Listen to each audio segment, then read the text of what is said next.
Hi everyone, my name is Shubham. Welcome to teacher Pathshala. तो आज हम लोग को पढ़ना है भाई वाक्य के बारे में। ध्यान दीजिएगा वाक्य में क्या चीजें दी गई हैं। हालांकि इसके पहले आप लोगों ने शब्द के बारे में अध्ययन किया था, तो ध्यान दीजिएगा इस वाक्य के बारे में क्या चीजें दी गई हैं।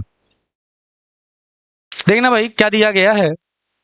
देखिएगा वाक्य क्या होते हैं। शब्दों या पदों के मिलने से जब पूर्ण अर्थ का ज्ञान होता है उसे वाक्य कहते हैं। जब शब्द, देखिए हमने आपको बताया था वर्ण, वर्ण के मिलने से क्या होता है भाई, शब्द बनते हैं। और शब्दों के मिलने से, एक क्रम से मिलने से जिनका अर्थ पूर्ण उत्पन्न होता है उसे हम लोग क्या कहते हैं, वाक्य कहते हैं। या वाक्य ऐसे भी बता सकते हैं आप, देखिएगा वह सार्थक ध्वनि जिसके द्वारा लेखक लिखकर या वक्ता बोलकर अपने भाव और विचारों को अपने पाठक तक या श्रोता तक पहुंचाते हैं उसे हम लोग क्या कहते हैं, वाक्य कहते हैं। बात समझे। या फिर यूं कह सकते हैं, देखिएगा शब्दों में केवल अर्थ प्रकट होता है। शब्दों में क्या प्रकट होता है, अर्थ प्रकट होता है, जबकि वाक्य भाव और या विचारों को पूरी तरह से क्या करता है, अभिव्यक्ति करते हैं। अब हम बात कर लेते हैं पदबद्ध क्या होता है। समझिएगा पदबद्ध या वाक्यांश शब्द क्या होते हैं। देखिएगा ये नहीं होगा, जिस सार्थक पद समूह में भाव या विचारों की पूरी तरह अभिव्यक्ति नहीं होती है उसे हम लोग क्या कहते हैं, पदबद्ध कहते हैं या वाक्यांश शब्द कहते हैं। आइए समझिएगा, जैसे नदी बहती जा रही है, अगर नदी शब्द नहीं बोलते हैं तो क्या बोलते, बहती जा रही है। अब कौन बह रही है पता नहीं, पता चलेगा इससे पूरा वाक्य मिलेगा, एक वाक्यांश कहलाएगा। ठीक है। अब आगे देखिएगा, जैसे हमने बोला सबसे तेज दौड़ने वाला लड़का, अगर इतना बोल दिया तो वाक्य कंप्लीट आपको नहीं दिख रहा है। फिर हमने बोल दिया जीत गया, तो क्या होगा, यानी जो लड़का सबसे तेज जो दौड़ रहा था वो क्या हो गया, जीत गया है। आई बात समझ में।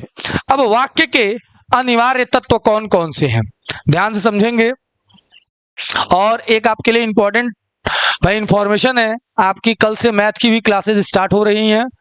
ठीक है, तो मैथ के सारे टॉपिक आपको पढ़ाए जाएंगे पूरा बेसिक से, यानी जीरो टू हीरो पूरा पढ़ाया जाएगा आपको, पूरा जीरो से लेके यानी पूरा बेसिक से। ठीक है, मैथ में पूरा फुल्ली मार्क्स आना चाहिए 25 आउट ऑफ 25, ये टारगेट रखिए। और पूरा का पूरा मैं प्रयास करूंगा इतना आपको ही मिले। ठीक है, आई बात समझ में। तो आप जुड़े रहें बस, और आपको सभी चीजें मिलती जाएंगी।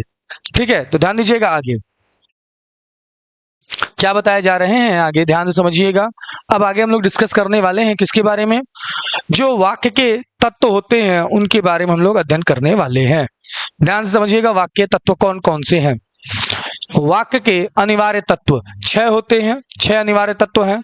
एक होता है सार्थकता, आकांक्षा यानी इच्छा आपकी, यानी पद क्रम होता है, योग्यता हो गया, निकटता हो गया, और मेल हो गया, या फिर अनुनय कहते हैं। ठीक है। अब वाक्य के अंग की बात कर लेते हैं। अंग क्या क्या होते हैं, तो वाक्य के 2 अंग होते हैं, उद्देश्य होता है और विधेय होता है। ठीक है, इसकी इंग्लिश क्या होती है, सब्जेक्ट, इसका होता है प्रेडिकेट, यानी सेंटेंस होता है इसका इंग्लिश।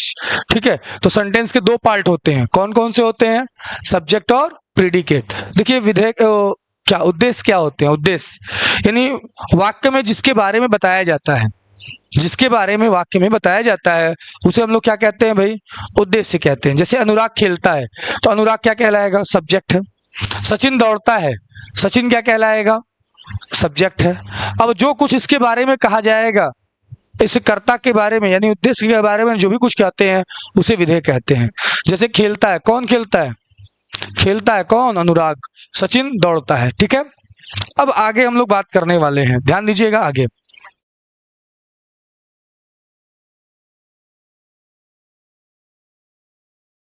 ध्यान से समझिएगा।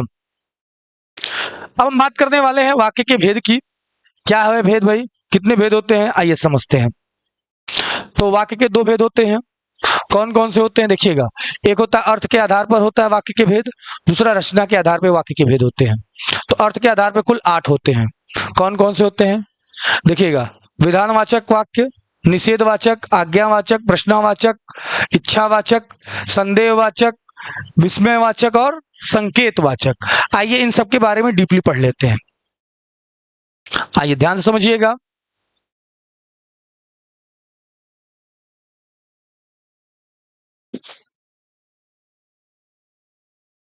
ठीक है, देखिएगा हम लोग पढ़ने वाले हैं विधानवाचक वाक्य के बारे में।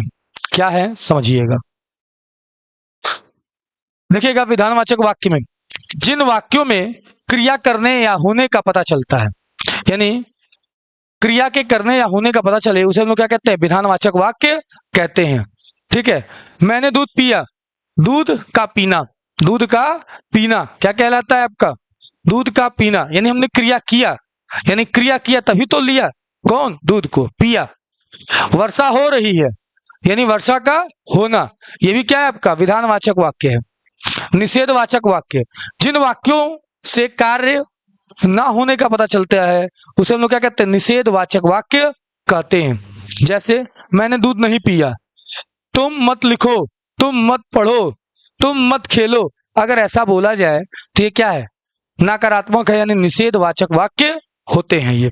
ठीक है, आइए आगे देखते हैं हम लोग, आगे पॉइंट्स क्या दिए गए हैं, आइए समझते हैं और बढ़ते हैं आगे।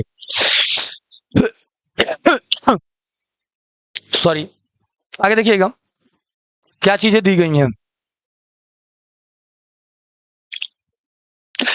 दिया है आज्ञावाचक वाक्य, जिन वाक्यों में से आज्ञा, प्रार्थना, उपदेश आदि का पता चलता है उसे क्या कहते हैं, आज्ञावाचक वाक्य कहते हैं।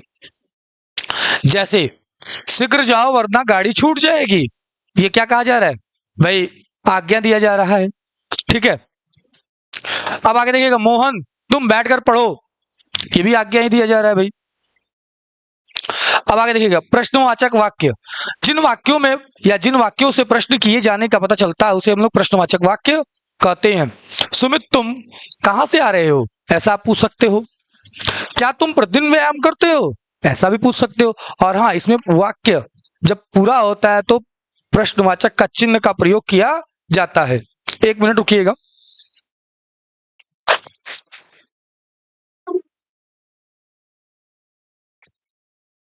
चलिए आगे देखिएगा क्या दिया गया है, समझिएगा।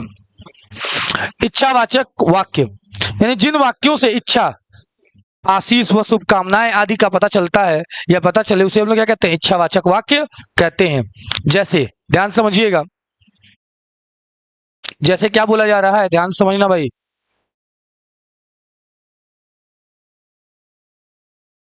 देखिए क्या दिया है,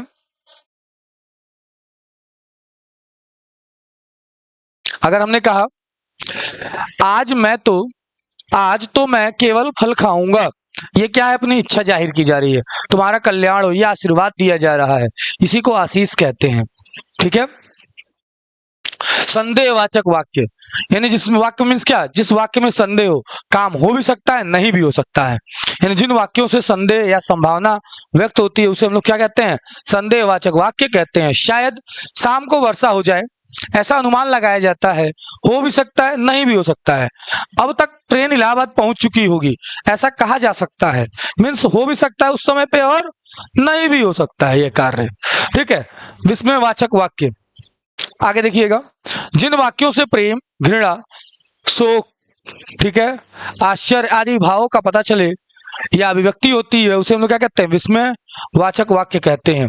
वाह कितना सुंदर दृश्य है, ऐसा बोला जाता है, ध्यान समझिएगा, जिसमें देखिएगा ये आश्चर्य वाली बात हो रही है कि वाह कितना सुंदर दृश्य है। घृणा की बात आ जाए, जैसे छी छी कितनी गंदी नाली है भाई, ऐसा बोलते हैं ना, ये सारी चीजें आ जाती हैं इसमें। आगे देखेंगे आप क्या दिया है, समझिएगा। एक मिनट,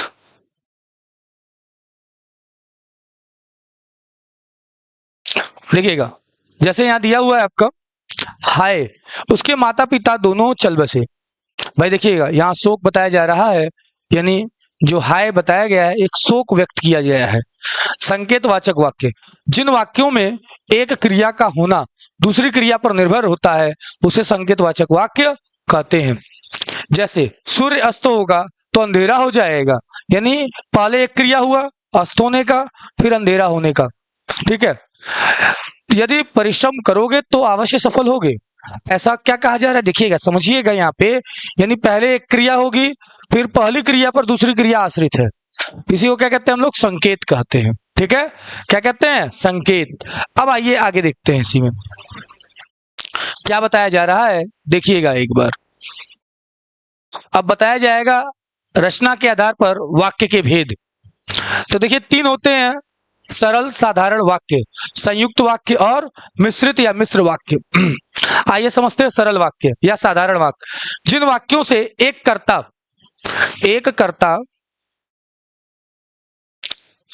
और एक क्रिया होती है उसे सरल या साधारण वाक्य कहते हैं।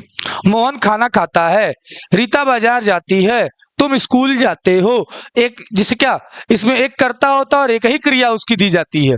इसी को क्या कहते हैं हम लोग? सरल वाक्य कहते हैं। क्या कहते हैं? सरल वाक्य कहते हैं। आगे समझिएगा, आगे देखिएगा क्या दिया गया है। देखिए अब बात कर लेते हैं हम लोग संयुक्त का। क्या? संयुक्त वाक्य। देखिए क्या होता है संयुक्त? जिस वाक्य से या जिस वाक्य में 2 या 2 से अधिक प्रधान उपवाक्य हो, ठीक है, प्रधान उपवाक्य हो, उसे क्या कहते हैं? संयुक्त वाक्य कहते हैं। जैसे कैसे जोड़ा जाता है इसको? जहां, और, या, किंतु, परंतु, लेकिन, बल्कि, यद्यपि, तथा, यपि, इन सब चीजों का उपयोग करके इसको जोड़ा जाता है। ठीक है, आइए देखिएगा। जैसे हमने बोला राम कक्षा में आया परंतु वहां मोहन नहीं था।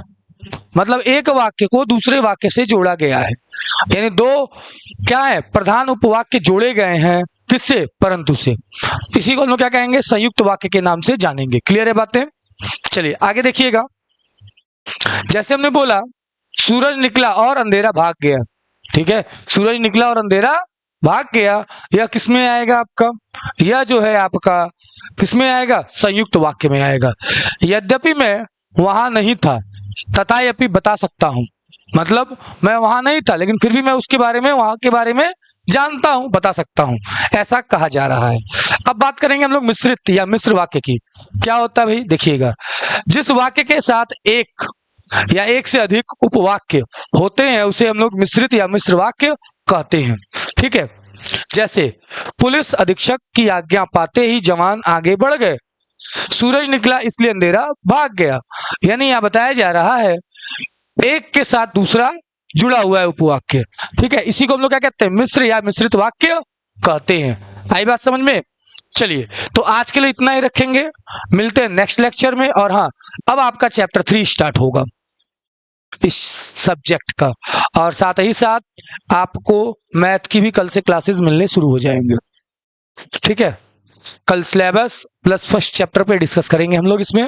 ठीक है, आई बात समझ में?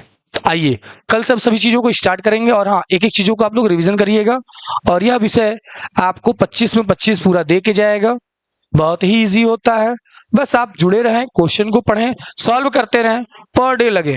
मैथ्स के लिए पर डे रिवीजन जरूरी होगा, पर डे पढ़ना जरूरी होगा। बाकी सब्जेक्ट आप एक दिन में कर सकते हैं। ठीक है, चलिए आगे देखते हैं। 1 से 2 दिन में हो जाएगा, बहुत होगा 1 वीक में ही आप सभी चीजों को कवर कर सकते हैं। ठीक है, लेकिन मैथ्स को जो है आपको रोज पढ़ना होगा। ठीक है, तो आज के लिए इतना ही, मिलते हैं नेक्स्ट लेक्चर में। तब तक आप पढ़ाई करें। बाय।